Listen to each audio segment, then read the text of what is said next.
Hey Danny, how you doing, man? Nah! Survey! I don't know the words. I'm not Fucking gonna butcher that beautiful language with my ignorance. I mean, to be honest with you, I genuinely just thought you were having some kind of screaming.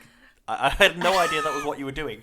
I thought maybe he's going to do an impression of Jeremy Irons. Maybe he's going to do one of Scar's classic lines or something. But no, he just screams at the top of his lungs. Yeah, that's not the top of my lungs. You don't want to know what the top of my lungs is, and I won't curse you with it today. But yeah, can you guess what film we're doing? Is it Up? No, it's down.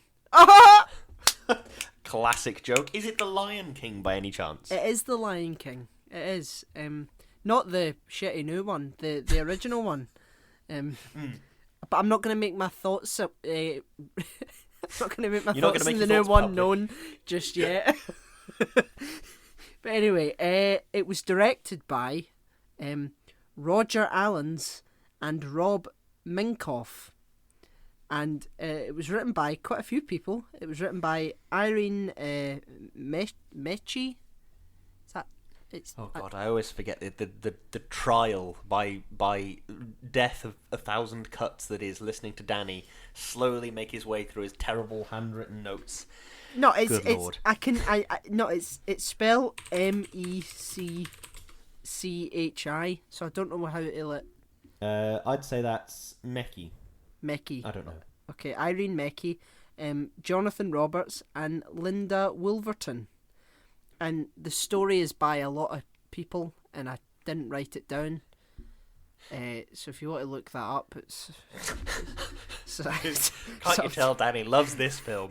I didn't write that down, so if you want to look it up, then... No, but I mean, fuck it's not because I don't like the film. I love the film. It's just that there are so many names, and I'm not wasting half a page on names. Okay. I see. Okay. So, yeah, but it's starring Lewis. We're nearly done, right? It's starring. Fucking better be, Jesus Christ. Jonathan Taylor Thomas, James Earl Jones, Jeremy Irons, Maura Kelly, and others. So yeah. Right. Well, there we go then. Rowan Atkinson's in it as well. Yes, he is. Yep, that's right. So there you go. Brilliant. Well, I'm glad we got through that. Jesus Christ. Right, there has to be a better way of doing that than you writing things down and then struggling to read them again afterwards. I mean, it's all part of the charm, Lewis. It's all part of the charm. Yes, the charm. All the half-arsery. That's the charm of this podcast. Exactly. And we've fucked it up anyway because we haven't even done the 10-minute bullshit yet, and I've started reading out the credits. Oh, for God's sake, right. Get your wheel of bullshit out. Jesus Christ. Just give me 5 minutes, no. Oh, yeah, sorry, that's in a cupboard. Sorry, I just need to go unlock the cupboard. Yeah, I just need to go into the West Wing and take it out. Right, okay, I'm going to spin it, right? Right. There you go. It's a good job we're not milking that sound effect for all it's worth. Right, what's it landed on? Go on, tell me. It's your turn. It is my turn, yes. But Fuck's sake! I was... Oh, for God's sake! You were like, I've got something for the bullshit tomorrow. I was like, okay, fine. And I was setting you up perfectly. It's like, what is it then? What? Danny, I'm too blinded by rage at hearing you read out people's names Lewis, what I'm about to tell you, you might not be ready to hear, okay? But right. See, when I spin the wheel, there isn't a wee post-it note waiting on me randomly every week. I have to make that shit up myself. This is all an illusion. Okay? Really? What? Well, I do have something I want to talk about in the bullshit this week, and it is a pizza that I ate last night. Right, okay, go on. Floor's yours. This pizza is going to make you furious, Danny, because I found it utterly delicious. Yep. It was decadent. It was succulent. It was fantastic. I loved every second of it. You know the Italian we ordered from when you came down? We ordered from there again, and it was absolutely stunning. I started off with a focaccia, absolutely amazing, and for a main I had this pizza. It was a pizza. You ready for this? Tropicana. That's what it was. And I thought, oh, that's got a stupid name. I've got to have that. Would you like to know what was on the pizza, Danny? Go on. According to the menu, what's on the pizza was pineapple, banana, and F salad. And I thought, F salad? What the fuck is an F salad? fresh salad, maybe. I was thinking of all the times I've ever had pizza in the past, and I'm thinking, well, maybe I've had some rocket on it, or something like that, and maybe it's fresh salad. Maybe that's what they're going for. It arrives at my house, I open it, and what kind of salad can you guess what kind of salad's on there, Dan? Fruit. Yep, fruit salad was on this pizza. It had mango and melon. Oh my god! Mate, right, I know you are against pineapple on pizza, and I know a lot of people are against fruit on pizza, but this was absolutely incredible. Genuinely, it tasted amazing. No. No? No, it Why didn't. don't you like fruit on... And, right, we've had this conversation before several times, I'm sure, but I just genuinely think if you shut off your preconceived notions of, like, pizza and fruit and all the different things that make up a pizza... There's a beauty and an elegance to fruit on pizza. What do you mean turn off my pizza? It's not because, pizza must always just be pizza. I've tried fruit on pizza and I don't like it. That's how I know. I've never not tried it and just assumed that it was shite.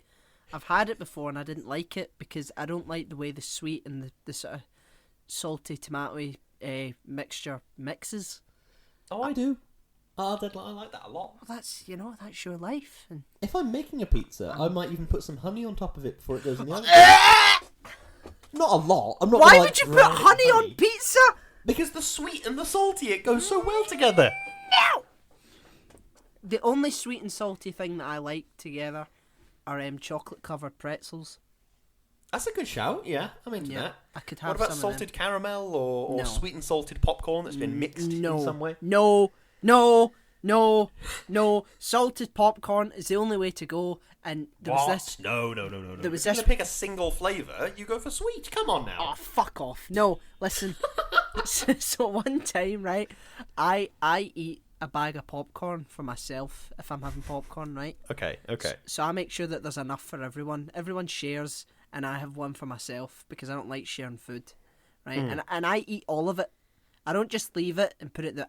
If I'm eating salted popcorn, every last bit of it's getting eaten, right? Right. And, so I had mine in my bowl, and they had theirs. And I say they, this is like my family and like my cousins and all that, right? The others, family, they had theirs. the outsiders. So I went to the toilet, didn't I? And I put my bowl down, and had a nice number one. Came back, washed my hands obviously because wash your hands, folks. There's a fucking pandemic, you selfish bastards. And I mean, wash your hands all the time anyway. Wash your hands after you go to the toilet, regardless of whether there's a pandemic on. Who really does that? Really? Me? You psycho. We know that you do, but no one else does because everyone else is just really dirty and filthy. Everyone else is filthy and dirty and disgusting. Yeah, everyone else is yucky. Everyone else is yucky, but I wash my hands. but anyway, yeah. So I came back and everyone sat on the couch enjoying the film. I believe it was Inglourious Bastards that was on, which is a good film. We should review that sometime. Not for a while because it's got Nazis in it, so we'll leave that. Break for a bit. up the Nazis a bit. Spread the Nazi out over the podcast a bit. Yeah.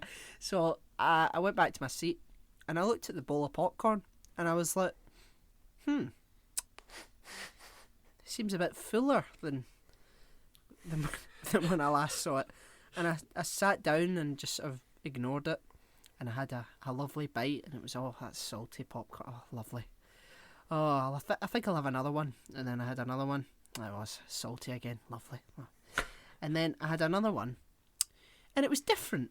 It was right. It was there was something wrong. There was something off.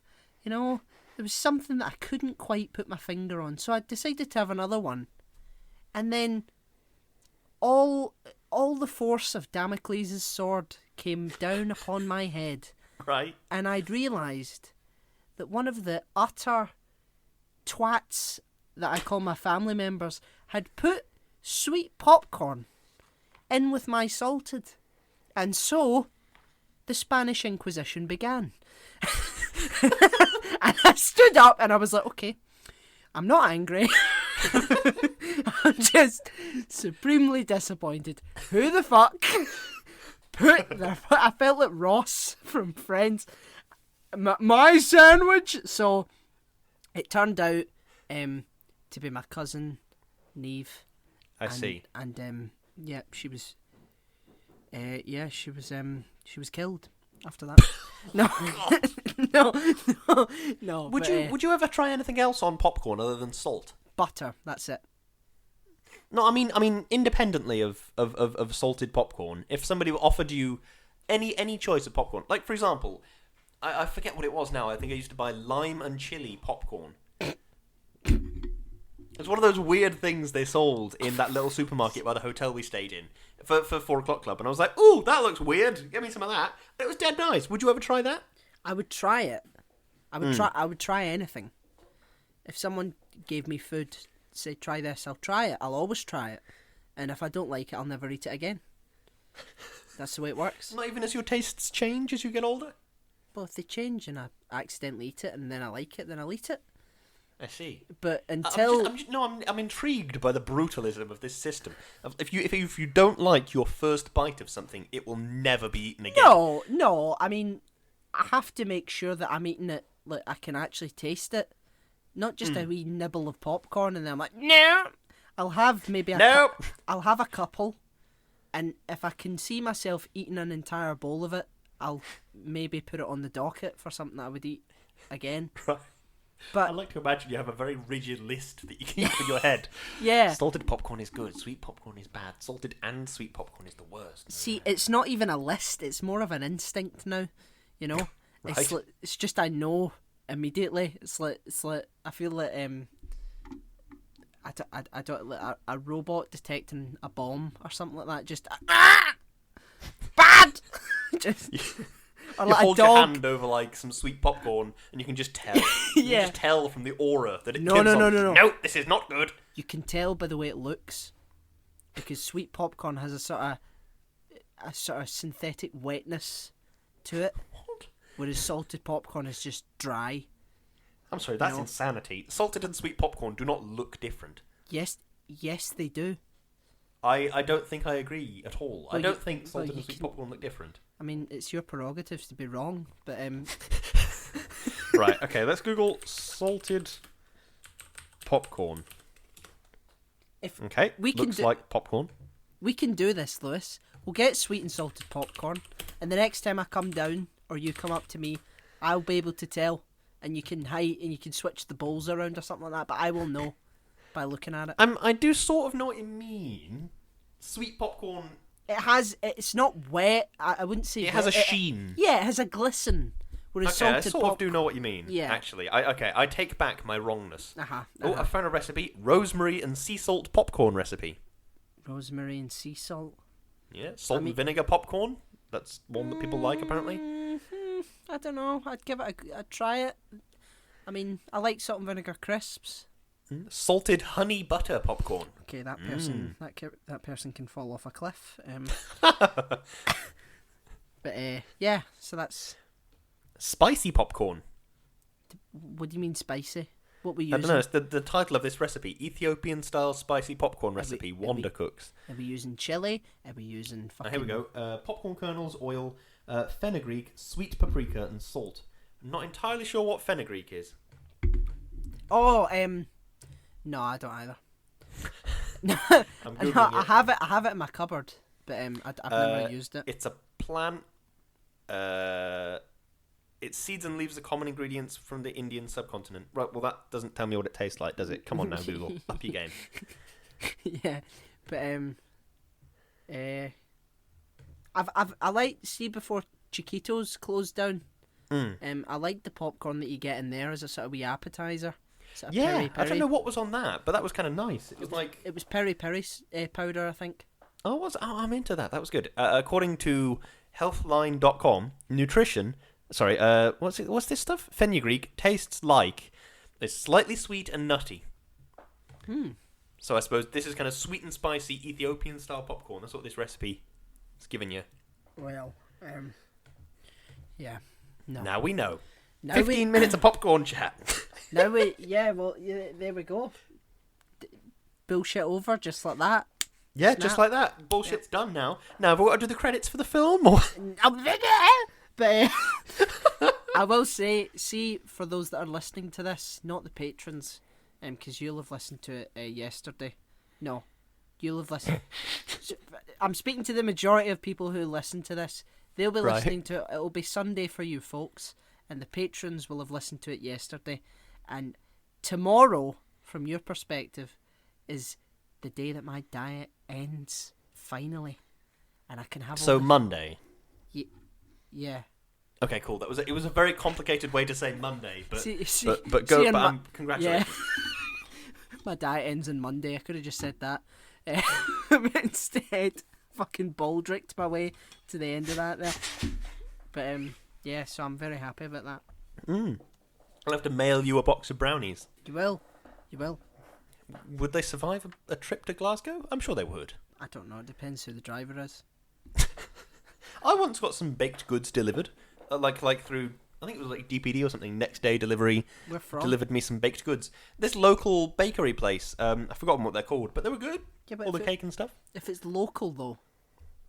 That's true, but I suppose it's more of a time. Oh, I don't know. Yeah. Well, that's for another day. Indeed, it is.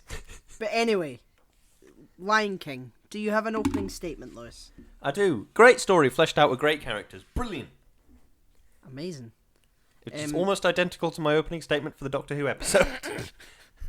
An epic Shakespearean Disney film that balances tones incredibly well from comedy to tragedy for adults and children without discriminating. Indeed.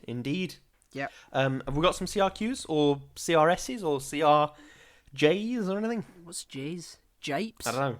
Jipes? Yeah, jipes. Yeah, I have some of them. It's this pride, the pride in the film of lions, can only be the product of incest. I guess. And I'm curious as to why no one really sort of talks about that. I imagine because it's a children's film. Incest is generally not on the table of subject matter. Yeah, but why make it an incestuous pride in the film as writers and then get all... Sorry, hang on. How are you drawing this conclusion that it's an incestuous pride? Okay, well, Scar and Mufasa are the only male lions in the pride.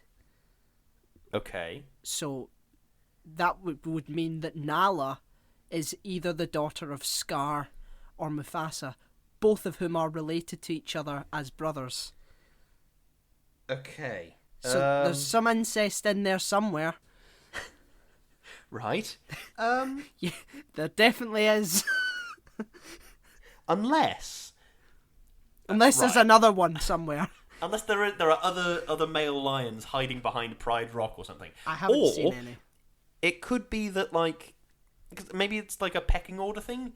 When a male lion gets sufficiently old, they get, like, kicked out of the pride or something. So maybe they've just had a fresh kicking a load of lions out ceremony. Wow, that is a generous fucking get out of jail free card. It is a very generous get out of jail free card. But I'm going to stick by it. Maybe with the aggression of someone who doesn't know what he's talking about. Maybe there was a load of lions before the film opened, and they all get kicked out, and maybe the pride was 300 strong before the film opened. Yeah, then some aliens came and abducted them. And Nala doesn't mention her dad once.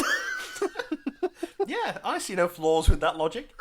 I have got in a first for the podcast. I have got some CRSFC.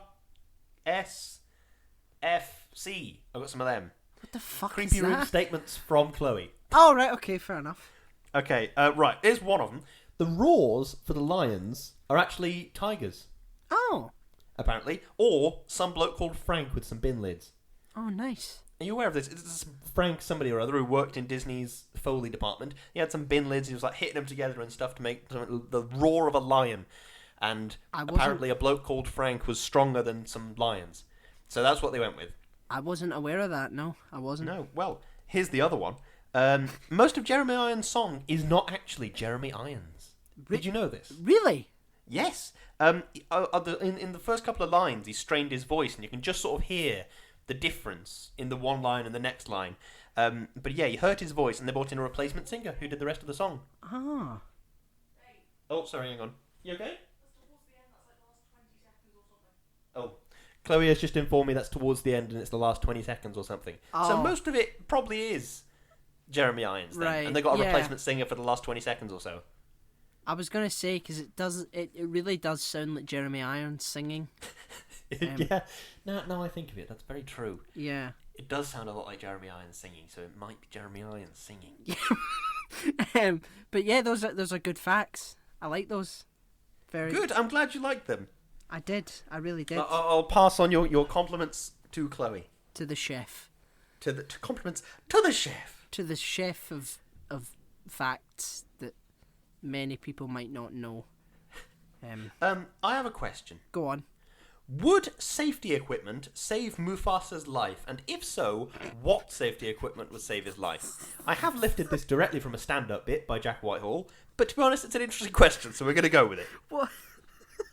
Okay, why would that... Right, okay, so, well, to be fair, we don't know when this is set. It could be the modern day. It could be the future. Yeah, it could be. It could be post-apocalyptic. Yeah, maybe. All the humans have died, and only lions and animals are left. So explain your question a bit more, because why would there be safety equipment? Okay, so... Right.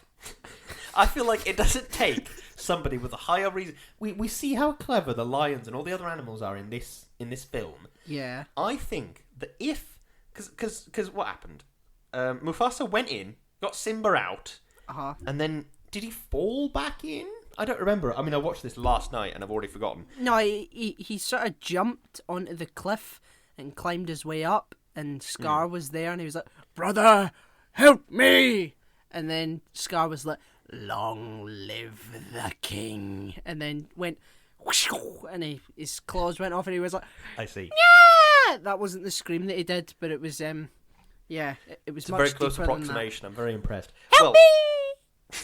My point is, could they have installed some kind of steps or ladders or something on the sides of the canyon which makes it easier to get out in the event of a stampede? I see. So, because the lions can talk, you're assuming that they can then build stairs and shit. Well, that monkey's got opposable thumbs and he's painting shit and he's doing all sorts of things. Okay, yeah. If he gave, the elephants some blueprints, they could pick up some logs and put them in different places. Okay. Then he could have an impromptu staircase to help people get out in the exact event that kills somebody in this film. I mean, he paints with his fingers, and just just because he dipped them in, whatever that thing was that he dipped it, he didn't I mean, maybe you're right, but I doubt that they are intelligent enough to do this, because if they were, they probably would have done it. You know. Maybe they're just lazy. Maybe they haven't gotten around to it. Yeah, that's it. They're lazy. Maybe there's a city planner, like a town planner, off to the side, and he's like, "Oh fuck! Yeah, we're just going to install that next week, and now Mufasa's dead." There is. Maybe there's a city planner who after Simba ran off and Scar disappeared with the hyenas, he came down into the ravine, looked at Mufasa, and said, "See, if you'd installed it when I told you to, you'd still be alive, you lazy bastard. So you get all you deserve." Maybe we will never know. We will never know. We'll never know. In this post-apocalyptic film about lions. Jesus Christ. I've got a question. Why are the other animals happy at Simba's birth when they are all Circle of life, royal baby. They're all potential prey? Where's Circle of Life? What sort of fucked up society is this, where all the prey that the lions eat are really happy that they get to be eaten at some point by these monarchs at the top of the food chain? This is my great problem with the Circle Where of Life are philosophy. the communist zebras? This is my great problem with the Circle of Life philosophy. It's so Darwinistic. It doesn't make any sense because, right, the Mufasa's thing is like, oh yes, well we do eat antelope, but when we die, we become grass and antelope eat grass. Okay, No, I've you got don't. your logic there, but if you take a step back for a second, think about how many antelope does a lion eat in its lifetime? I'd be willing to bet it's in the hundreds. Yeah. And I feel like the maturing rate of an antelope until it can get to a point where it's worth a lion catching it and eating it. Yeah. That takes longer, I would be willing to bet, than a blade of grass growing that an antelope can eat. And there is so much more grass than there are antelopes, and so many more antelopes than there are lions. Yeah. For this exact reason. Yeah, it doesn't really make much sense. And it's pretty fucked up, because it's like, yeah, you're gonna die, but when I die, I'll somehow become grass, and people who are alive that after us will get to eat my dead body in the form of grass. Is that meant to be consoling for the antelope? Is that meant to... It's alright, mate, if you get eaten and torn to shreds and your family are just left to starve because they can't do it themselves. They need a grown-up antelope to do it. Because when you die and they eventually die, people that you don't even know or care about will come along and eat our dead bodies. So it's great. Yeah, it's a very confusing system, which I'm not sure I understand completely. No, and sorry, how big is this kingdom? Not very, right? Because it's 2 cubs and a bird go for the duration of a song. It's 2 and then cubs. It's 2 cubs and a bird that have the kingdom of wherever the light goes. So the entire universe. How does that system account for the shifting of the Earth on its axis as seasons move? It's like, is there disputed territory where the light in the summer it gets sunny in this part and in the winter it doesn't? So this is disputed territory between the hyenas and the lions. Is it like the purge every night in Africa? Is that what it is? Every time the sun goes down, just every animal just goes, that bit's mine now! And then when the sun comes up, it's like, oh no, I'm away. Maybe it's only during the daytime Mufasa is king. Yeah. I mean, yeah, that's fucking... It's one big kingdom. Some generous borders there. Fuck's sake. I've got loads and loads of stupid shit in here. I have a stupid question. Go on. There's a bit where Rowan Atkinson, and I've forgotten his character's name, Zazu says Ixnay on the Upids Day, which is pig Latin, right? I don't know. Right, it is. Basically, the idea is it's a way of saying something, but you move the syllables around, so you're hiding what you're saying. So Ixnay is nix, which is Latin for nothing, I think. Right. And Upids Day is pig Latin for stupid. So you take the st off the start and put it on the end. Then Upidst, so you say Upids Day. Right, it's a stupid system. I didn't make the system, but I'm just aware of it. Right. Okay. My point is, this is an ancient Roman thing. So, are there Lion King ancient Romans? Is this a post-apocalyptic film in which the animals have gained sentience, and then they've learned about ancient Roman history, learned this system, and then there's been a downfall of society, and now the world is ruled by Mufasa, and his kingdom is wherever the light touches? Yeah, I mean, why does Zazu speak with a British accent? Why does Jeremy Irons speak with a British accent? Yeah, why do they most... none of them sound as if they're from anywhere in Africa at all. Mm. They're all contemporary sort of Western accents. Mm.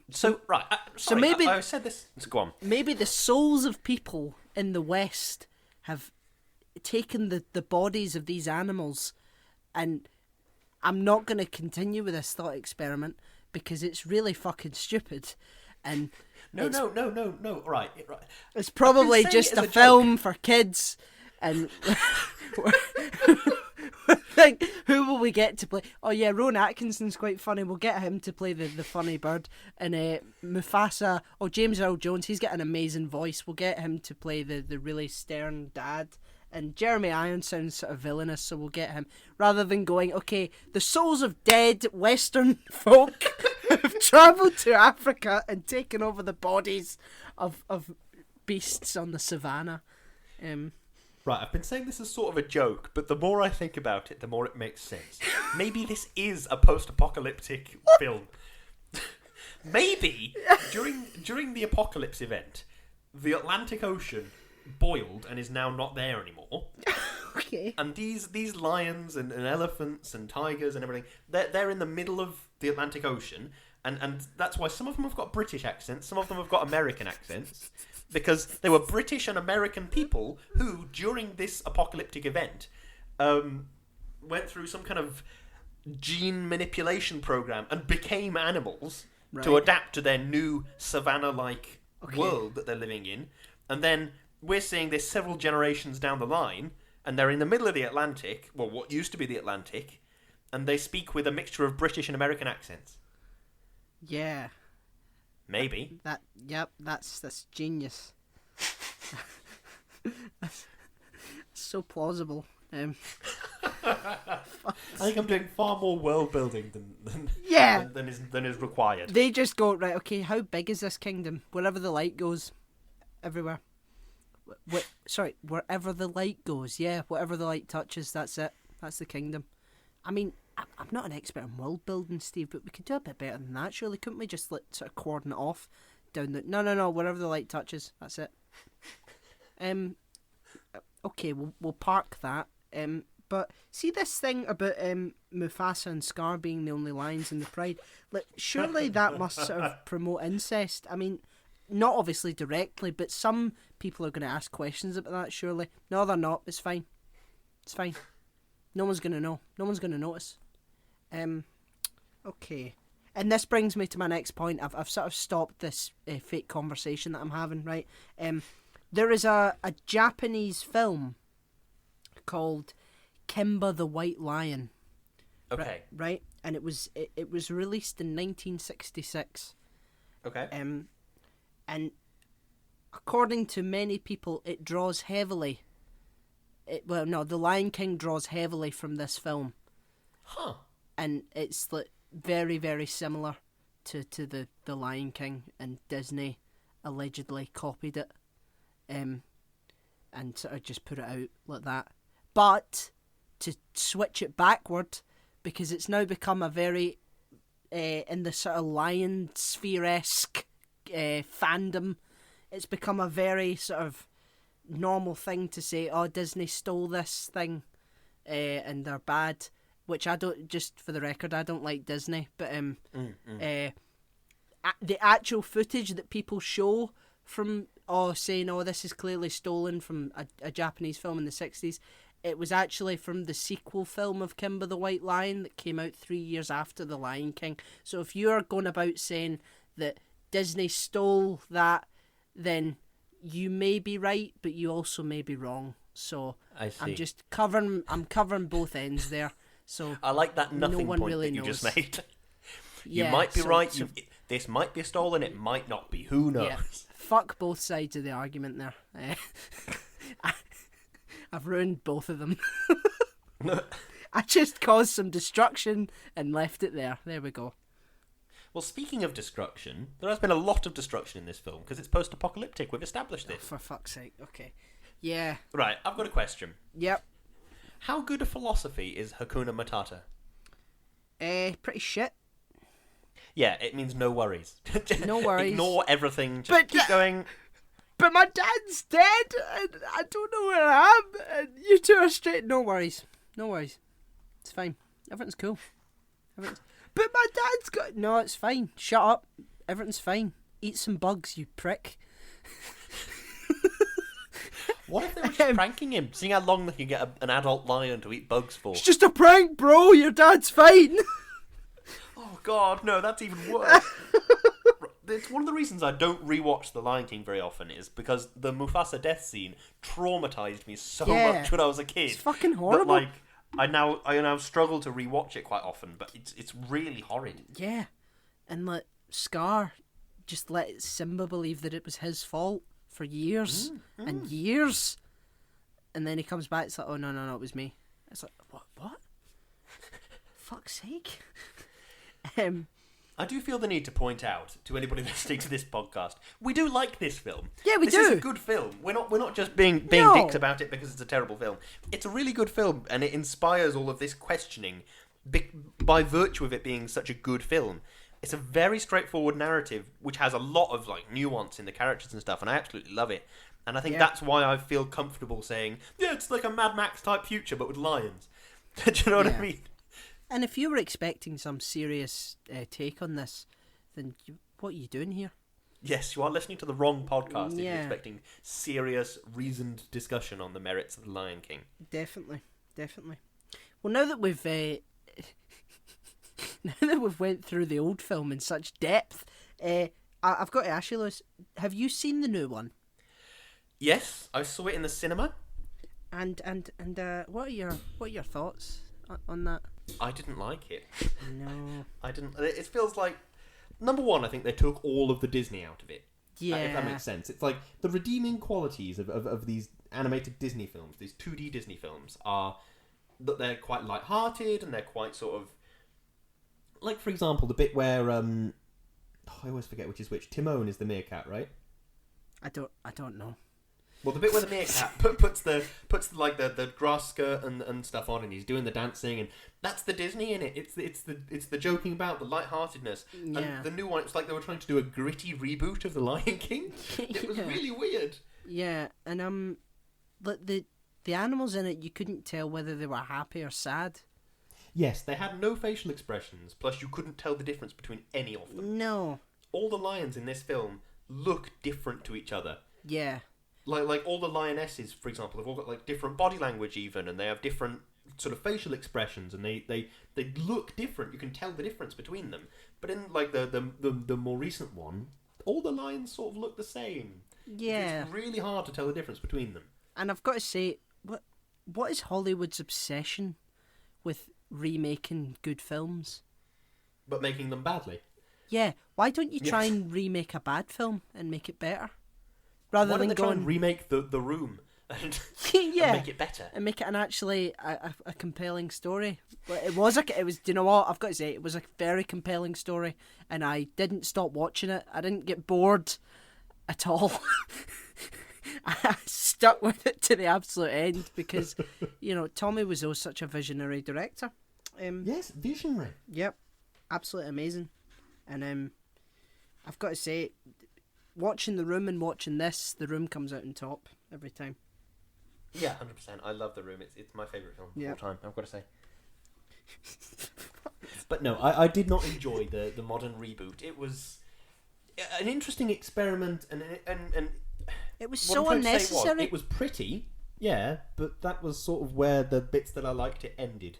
Yeah. It wasn't necessary. If The Lion King is such a brilliant film, it doesn't need to be remade and made better. It doesn't need to be remade and there's a different take on this story.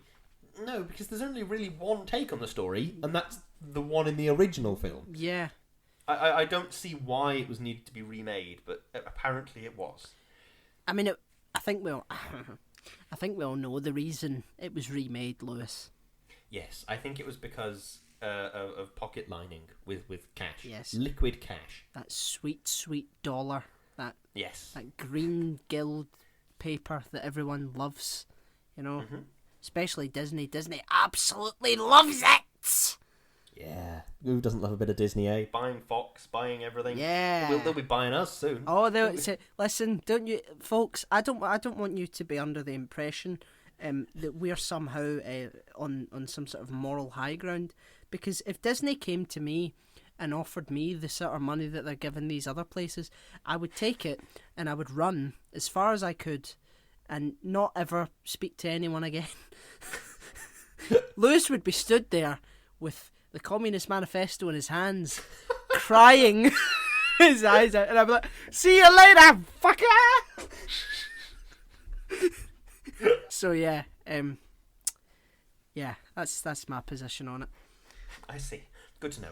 Well, the thing that I do want to question in this film is that, of course, Timon, Pumbaa, and Simba, they work together, like to find food and to sing a song and stuff. So you could, in fact, say that they are a team. Well, okay. Could you also say that there are an intergalactic dream team? Yeah. You're not gonna like this bit, but okay. So now, okay, we're doing this. Okay, so now for those of you that obviously no one's listened to the podcast yet because we're still making it, but it will be made when you're listening to. Oh, I'm getting all time confused, Lewis. But I said last week that if nothing was put in, then we would be getting rid of it. Indeed. And I failed to take into account that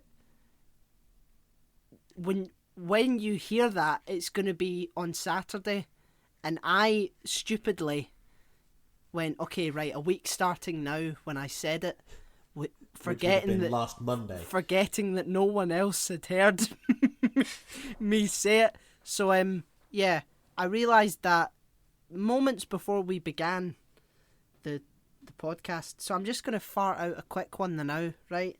Right, okay, I'm prepared. Okay. I've got my fancy new pen. Hero 1. Fuck's sake. Zazu. Zazu, okay. The Hunchback of Notre Dame. Right. A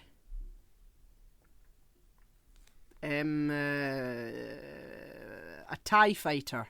No, that's a ship. The ship will be a TIE fighter. Okay. Hero 3. Homer Simpson. Right. Are we on 4? No, that's 3. That's the fuck. It's only 3.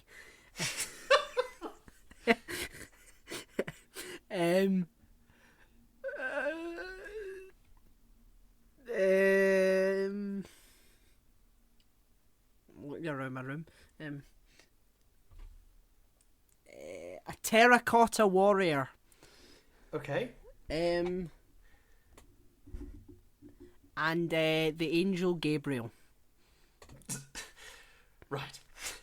And the villain will be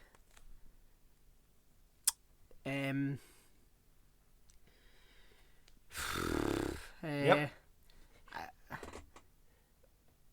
I'm trying a kraken. A kraken. Yeah. Okay. Okay. So, yep, and a ship's A TIE fighter. a TIE fighter. Okay, what are you going to do with these pieces, Dan? How are you going to put them together? Okay. So, yeah. So there's a kraken, right? It's in the ocean. As krakens so often are. Yep, and our heroes are standing on the edge of the White Cliffs of Dover, looking at this thing. So it's in the English Channel, and who have I got again? Zazu, the Hunchback of Notre Dame, Homer Simpson, a terracotta warrior, and the angel Gabriel. Okay, so the terracotta warrior is on the TIE fighter, right? And Right. Homer Simpson's driving it, right? Homer Simpson, renowned driver. In fact, okay, all the heroes apart from Zazu are on the TIE fighter, right? Okay. They're just clinging on, right? And they're just distracting this thing. They're going around, going.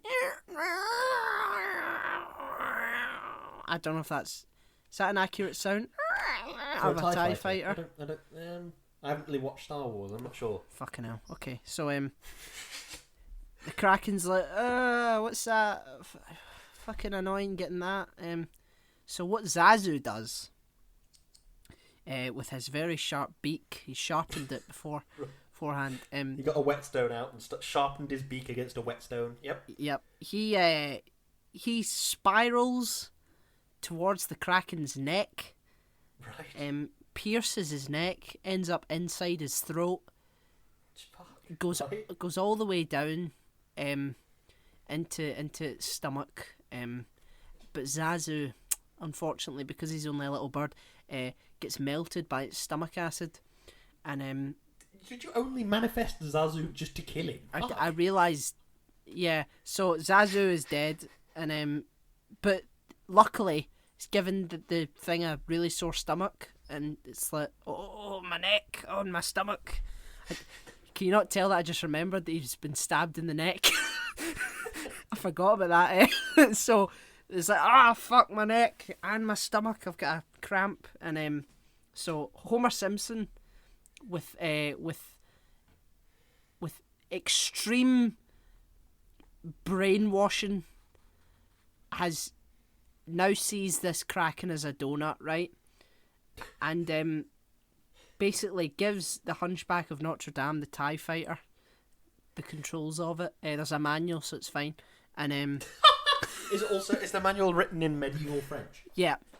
It's got a few languages in it. English, German, French, medieval French.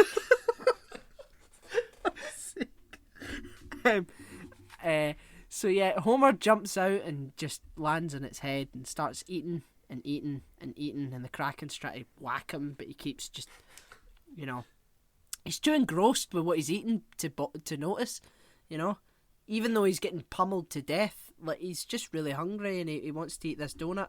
So Homer basically chews off its scalp and gets to the brain, right, and starts eating parts of the brain, and basically it gets to the bit where the nerves are, and it controls this Kraken now. Homer's like with each bite it moves in a certain way. It's like twitching and all that, and the other heroes then dive into the Kraken's mouth, because Homer's sort of bitten into the nerve where and its mouth opens like that, and the TIE fighter goes in, and then they set the self-destruct button right next to the thing's heart and blows it up.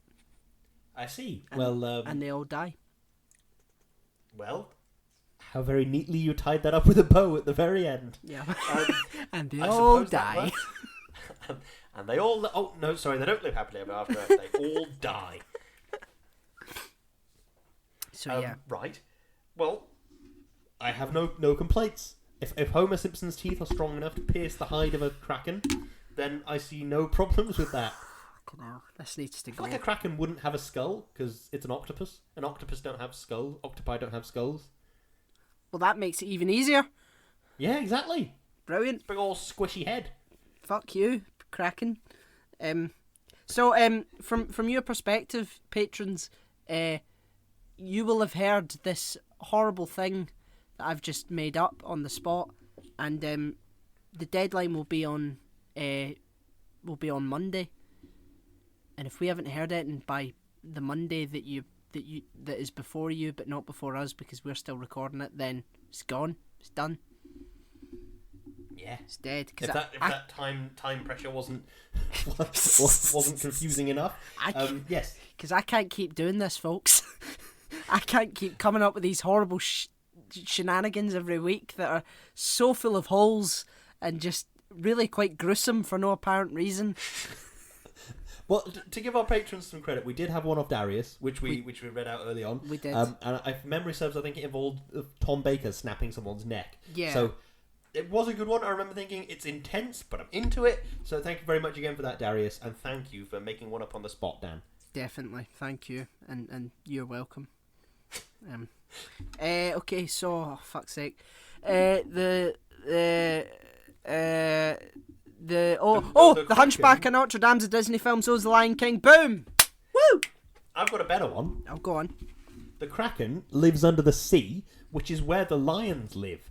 But the lions aren't under the sea anymore, because it's the post-apocalypse and the sea is boiled. Yeah, perfect. Perfect. I see no flaws with that. None. Okay, what's your favourite song? It's got to be Can't Wait to Be King, isn't it? That's just the best one. Oh, you mean the I Can't Wait Until Dad Dies song? Oh, fuck. Oh my god, I hadn't even never considered it like that, but you are completely correct. You mean the I Can't Wait Until Dad either drops dead or abdicates song? What if he did abdicate? Like who was that king that abdicated? George V. Something like that, yeah. Mufasa comes down and is like, I've met an American lady, and I'm going to move to Paris and live with her. Was it Paris? Or it might have just been general France. I'm going to move to France and live with her. So Simba, you're the king now. Wasn't he really close with the Nazis or something like that? Yeah, he was a massive Nazi. Yeah. Fucking hell. It's always Nazis, isn't it? Yeah, a little bit. Despite the fact that we disavow them so much, it's like we just keep talking about them. They just keep coming up. God's sake. Although, right, here's another one. So I do like Be Prepared, the Lion King, the Jeremy Irons one. So much Nazi imagery in that, though. Oh, God, there is! The hyena's fucking goose stepping. And he's standing like fucking Lion Hitler on the plinth. And, oh, my God. Go away, Nazis! Right, we're doing Toy Story next week. If we somehow have the topic of Nazis while discussing Toy Story... Oh, fuck. Oh, God. Right, okay. Yeah.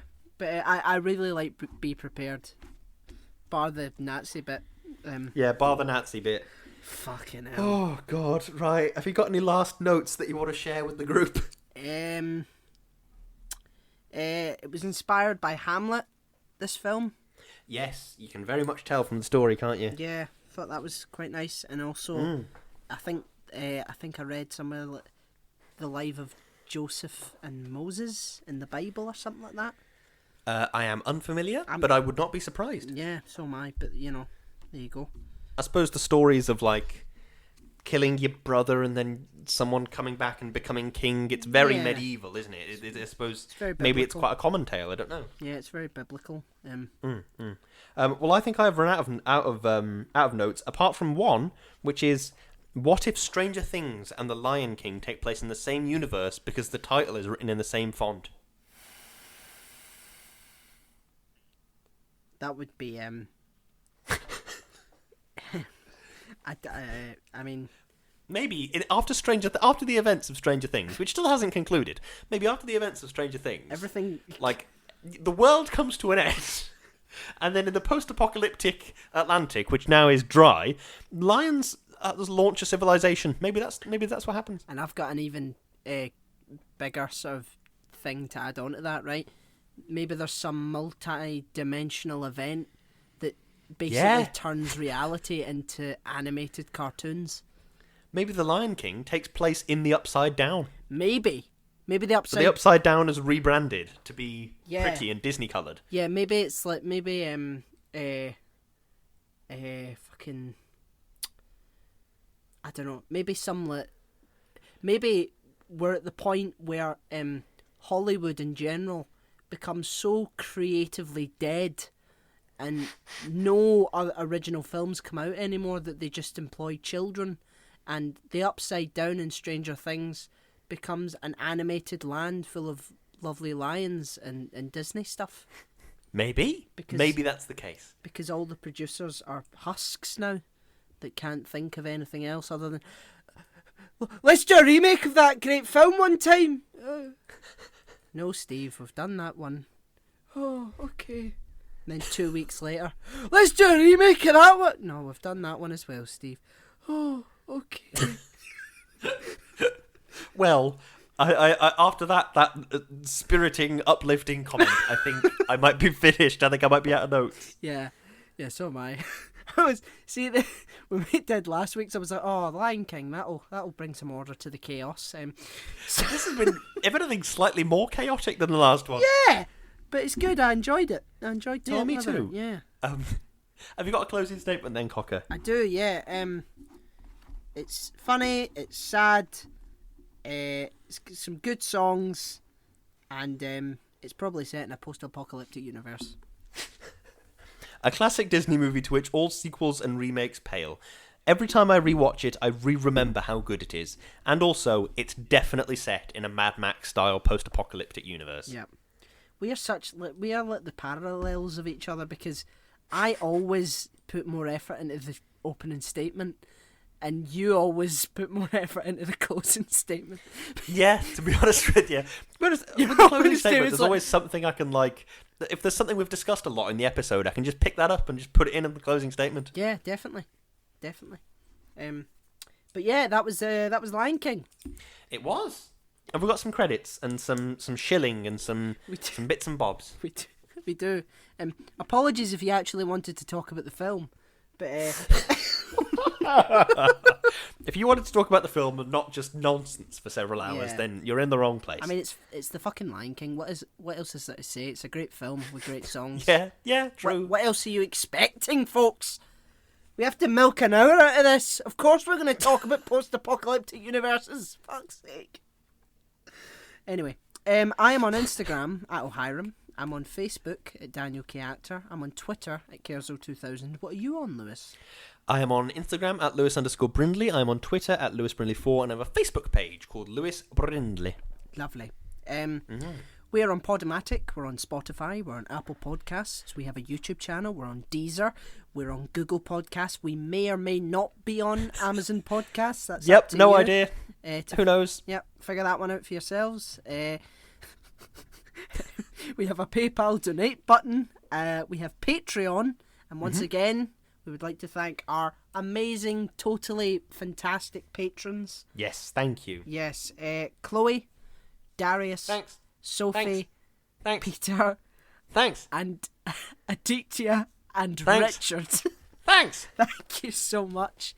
It means the world that all of you support the podcast. You make it possible, and it means the absolute world that you support this thing that we absolutely love doing. Where else would I be able to talk about how the Lion King is set in a Mad Max style future? Nowhere, because you'd be exactly thrown out of whatever that was. Precisely. Oh, for fuck's sake, Luke, it's that guy again. The Lion King is set in a post-apocalyptic. It's like in a club. It's a church. It's a church. I throw the preacher out from, I don't even know what the word is, the lectern that he stands behind. The Lion King is set in a post-apocalyptic universe, and I'm just there, lips pressed up against the microphone. Listen to me, you fucks. Stop your praying and fucking listen to me. Get him, quickly, get him out. But we also have merch. We do, plenty of it. We sell mugs, we sell tote bags, we sell t-shirts, we sell jumpers, we sell stickers, we sell a modicum of shite. So please, go to Teespring and Redbubble and buy needlessly our shitty products. Indeed, the links will be in the description or the show notes or wherever you're listening to this. They will be nearby. Yes.